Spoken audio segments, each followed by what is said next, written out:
Ndabasuhuje mbifurije kugira ibihe byiza amahoro y'Imana akomeze kubana namwe bitewe n'ibice by'isi muri mu bigiye bitandukanye. Ndagira ngo nanone tuba tugarutse mu nyandiko ziba zakomeje kugenda zandikwa ku bitangazamakuru bigiye bitandukanye. Nkuko rero twakomeje kugenda tubasezanya ahanga mu by'ukuri tugiye kujya tubagezaho amakuru abakomeje kugenda atangazwa mu gihugu cy'u Rwanda mu buryo bwa politiki na diplomasi kubikomeza kugenda bigaragazwa ku mibereho myiza y'abaturage b'igihugu cy'u Rwanda.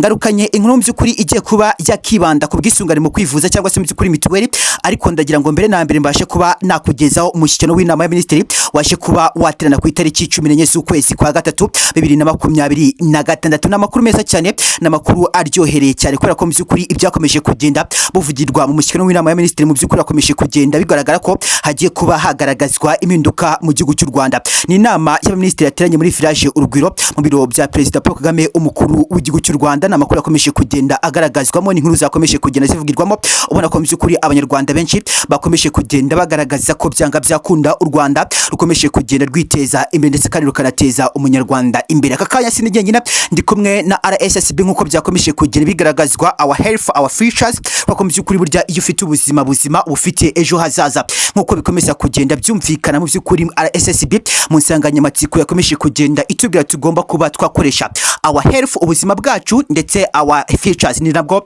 tuzagenda mu by'ukuri tugira inzozi zagutse. Kuri kandi najya mu by'ukuri uze kuba wanyemera nkuko rakomeje kugenda bikubwira abafatanya bikorwa turi kumwe na RSSB nkuko bakomeje kugenda batubwira ko tugomba kuba twagezaho iyi gahunda abanyarwanda muri rusange. Ariko kandi birashoboka ko aribwo bwa mbere wabisanza ngaha, aribwo bwa mbere wisanza, turagusaba kureba hasi iyo video yawe urene barangije gukanda subscribe, ikindi kandi nibarafunguye kuri yonzegera kugira ngo ugezweho gahunda zacu dukomeza kugenda tukugezaho gatanu kandi nk'ibisanzwe aho wageze n'u Rwanda rwano mu by'ukuri umuyoboro mugari uzajya ubagezaho update zikomeje kugenda zitangazwa mu buryo bwa politiki na diplomasi mu makuru yabasha kwa mu by'ukuri yatuma umunyarwanda iproducer akaba yagiraho imibereho myiza. Tuzajya tugaruka mu by'ukuri ku byakomeje kugira bitangazwa no politiki na diplomasi, ndetse tugaruka ku buzima bw'imibereho myiza y'abaturage ikomeza kugenda itangazwa mu gihugu cy'u Rwanda.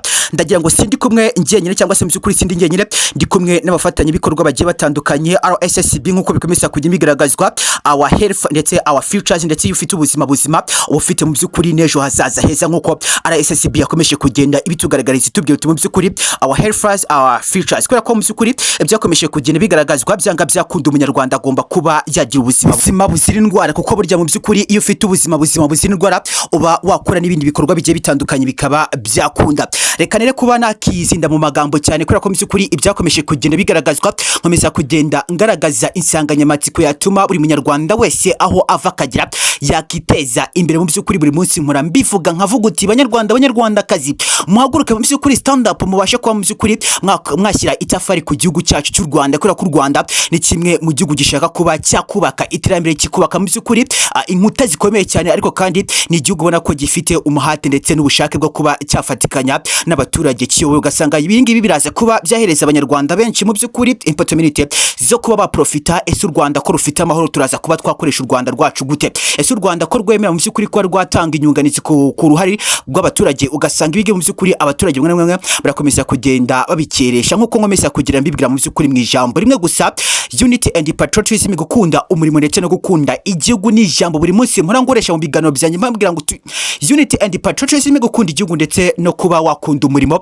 bizatuma mu by'ukuri ukomeza kugenda uteza u Rwanda rwawe imbere. Burya igihugu cy'u Rwanda nikibara gifite abanyarwanda mu by'ukuri bari kwiteza imbere bazaba no guteza imbere mu by'ukuri igihugu cy'u Rwanda. Reka mbabwira uti banyarwandakazi barundikazi mudukurikiye, kuko mu by'ukuri uza kuba wasanga abarundi nabo baraza ko bagaragaza ko bashaka gufatanya n'u Rwanda uretse ibiyoborere itabimeze neza. Ugasanga abaperezida bamwe nabo ntabwo bagenda bahuza, ariko ukabona ko n'abarundi nabo barakomeza kugenda bagaragaza ko bafatanya n'igihugu cy'u Rwanda bakakireberaho.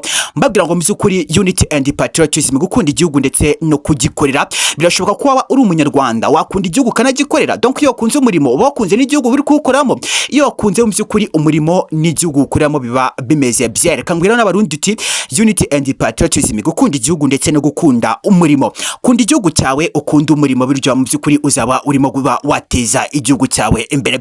Guys, ndagira ngo nere kuba nakizinda mu magambo cyane, reka turebe mu by'ukuri ibyakomeje kugenda bivugwa ku bwisungane mu kwivuza mu gihugu cy'u Rwanda, ariko sinza kuba nagaruka ku bwisungane mu kwivuza gusa, uretse ko ari byo ngiye kuba nakibandaho cyane, ubona ko byakomeje kugenda bitangazwa mu gihugu cy'u Rwanda.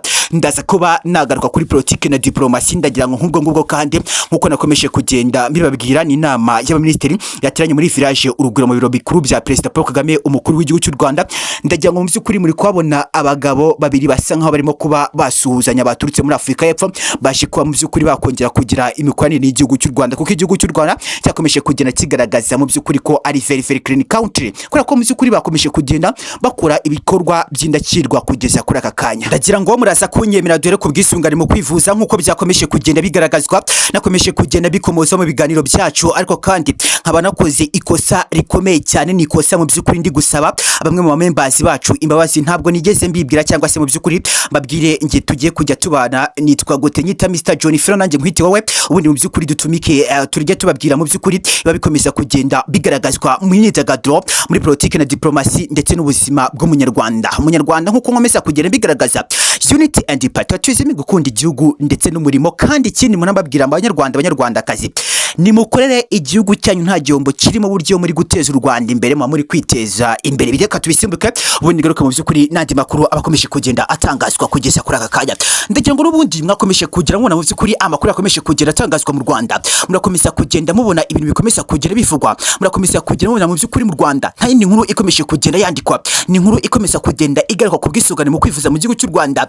Ukabona ko mu by'ukuri abanyarwanda benshi barakomeza kugenda bagaragaza uti mituweli mu gihugu cy'u Rwanda yazamutse cyane. Uraza kuba wasanga amafaranga turi kuba twakwishyura ni amafaranga mu by'ukuri y'umurenge, ni amafaranga menshi cyane. Ugasanga benshi barakomeza kugenda bagaragaza uti kubera cy'u Rwanda rwaje kuba rwazamura amafaranga. Ariko ndagira ngo mu by'ukuri dufate iminota bike cyane mbasobanurire uko byifashe n'uko byakomeje kugenda bigaragazwa mu gihugu cy'u Rwanda. Ukabona ko benshi bakomeje kugenda bavuga ko mu by'ukuri ubwisungane mu kwivuza bwakomeje kugenda buzamuka. Ariko ndagira ngo mu minota mike cyane ngiye kuba nagusobanurira, ndagira ngo nkubwire akantu kandi ubwo byifashe mu by'ukuri n'impamvu leta y'u Rwanda yahisemo kuba yazamura ubwisungane mu kwivuza. Ariko kandi nubwo benshi mu banyarwanda bakomeje kugenda bagendera mu gihogere, bagakomeza kugenda bagaragaza uti amafaranga y'ubwisungane mu kwivuza arakomeza kugenda azamuka cyane. Ariko waza kuba wakora ubusesenguzi ukaza kuba wasanga mu by'ukuri hari abanyarwanda n'ubundi bazajya bishyurirwa amafaranga na leta y'ubusa, ndetse kandi uyu munyarwanda ntagire mu by'ukuri n'igiceri cy'ijana aza kuba yashyira kuri amafaranga. Hari n'abandi mu by'ukuri uza kuba wasanga ugasanga leta y'u Rwanda n'ubundi bazajya bishyura amafaranga 3,000 yarasanzwe, uze kuba wasanga n'ubundi leta y'u Rwanda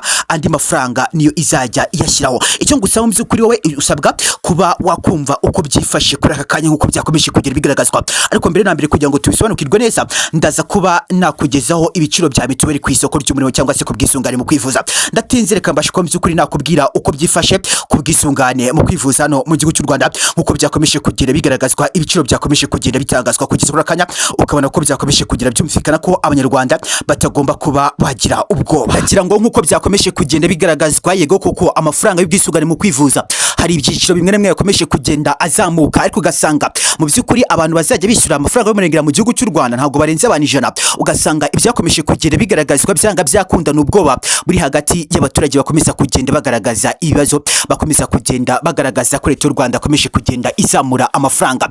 Ndagira ngo mu by'ukuri ndasaba RSSB ibashe kuba yatugezaho uko byifashe ku isoko ry'umurimo. Ndagira ngo n'ubundi nk'uko byakomeje kugera byumvikana, abari mu cyiciro cya mbere bazajya bishyurirwa amafaranga agera ku 4,000 na leta. Aya mafaranga kandi mu by'ukuri 4,000 ni leta izajya iyishyura, nta muturage n'umwe uzajya wishyura n'igiceri cy'ijana kuri aya mafaranga mu by'ukuri abari mu cyiciro cya mbere. Abari mu cyiciro cya kabiri leta y'u Rwanda mu by'ukuri yemeje ko bazajya bishyura 3,000 byari bisanzwe, ariko leta y'u Rwanda agashya yazanye nuko mu by'ukuri izajya ibishyuriraho amafaranga 1,000. Ugasanga mu cyiciro cya kabiri bari bishyura amafaranga 3,000, kandi nuza ko wareba hafi igihugu cy'u Rwanda bari mu cyiciro cya kabiri ugasanga n'ubundi ni byari bisanzwe ni 3,000. Mu cyiciro cya gatatu ho ni 5,000 bigera kuri 5,000, 5,000 byose mu by'ukuri bikajya byishyurwa n'uyu muturage. Ningusobanurira neza uraza kuba wasanga mu cyiciro cya gatatu n'ubundi n'abahirwe. Mu cyiciro cya kane ni 1,000 bigera ku 8, 8,000 mu by'ukuri bizajya byishyurwa n'umuturage uri mu cyiciro cya kane, ugasanga nawe mu by'ukuri abarirwa mu bahirwe. Mu cyiciro cya gatanu ho ni kujya kugenda bishyura ibihumbi bigera kuri 20. Ndakubwira ngo ushobora no kuzenguruka uturere tujya kuri 5 ugasanga abaturage bari mu cyiciro cya 5 n'aba meya n'aba ministre n'aba president, ugasanga n'ubundi mu by'ukuri ni gahunda ireba n'ubundi abantu basanzwe bakize cyane bafite inganda, kandi ugasanga abaturage murakomeza kugenda mukora amakosa agiye atandukanye. Reka mbwira umunyarwanda mu by'ukuri nk'uko rakomeje kugenda bitangira, ndabwira uti unity and patriotism ni mukore mu kundi igihugu, n'ibindi byinshi mu by'ukuri muzagenda mubigeraho nk'ibisanzwe. Nyita Mr John Flo, nanjye nk'itowe nk'ibisanzwe tudukomeje kugenda twibanda ku makuru abakomeje kugenda atangazwa hano mu gihugu cy'u Rwanda. Reka nkubwire ngo mu by'ukuri ndagukunda cyane. Ciao ciao.